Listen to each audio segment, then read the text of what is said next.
စိုးစံဖောက်ပြပါမမရေးဆိုစိုးစံဖောက်ပြမယ်ဒီမှာတစ်ခါနှစ်ထုပ်ဖောက်မယ်နော်ပထမတစ်ထုပ်ကိုအရင်ဖောက်မယ်ကျမစိုးစံနေဆိုအရန်ကိုဟောဖြစ်တာကျိုးပေးတာကဲစစချင်းကလည်းစပါလာပြီကဲ1000နဲ့ပြအဲ့လိုမျိုးအကျိုးပေးတာဆိုကဲဒီတရားတစ်ခုမပေါ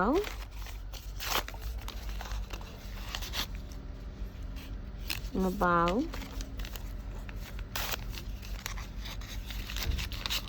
no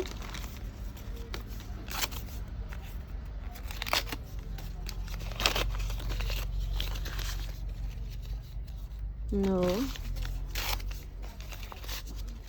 no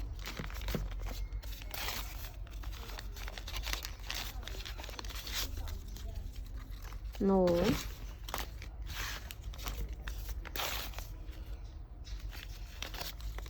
no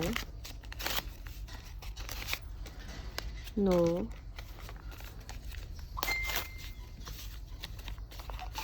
no ကဲနှစ်ခုပဲကျန်တော့တယ်နော်ပထမတစ်ခေါက်ကတော့ no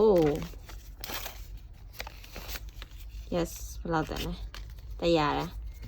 အဲ့တော့1100ပထမထုတ်ကပေါက်တယ်ဒီကတော့ထပ်ပေါက်ကြရမယ်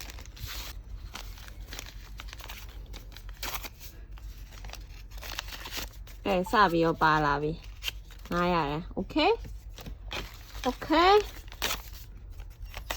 တချို့ဆိုရင်900 600ပေါက်တယ်ဒါစိုးစံပေါက်တိုင်းအမြဲတမ်းမပေါက်ဘူးဆို900 800အနည်းဆုံးပေါက်တယ်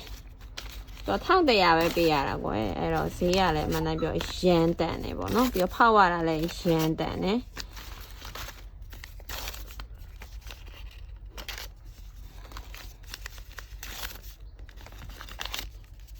ကဲမပေါက်ပါဘူးခမညာ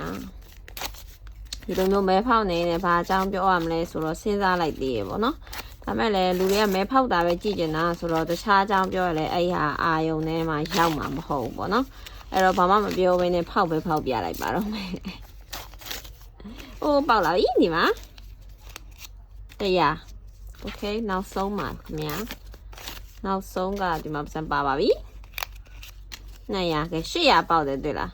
ဘလိုပဲနေဘလိုပဲဖောက်စိုးစံဒီအရန်တန်နေတဲ့မှာပါတယ်အဲ့တော့နှစ်ထုပ်ကိုဒီမှာ1900ပြန်ရတယ်ဆိုတော့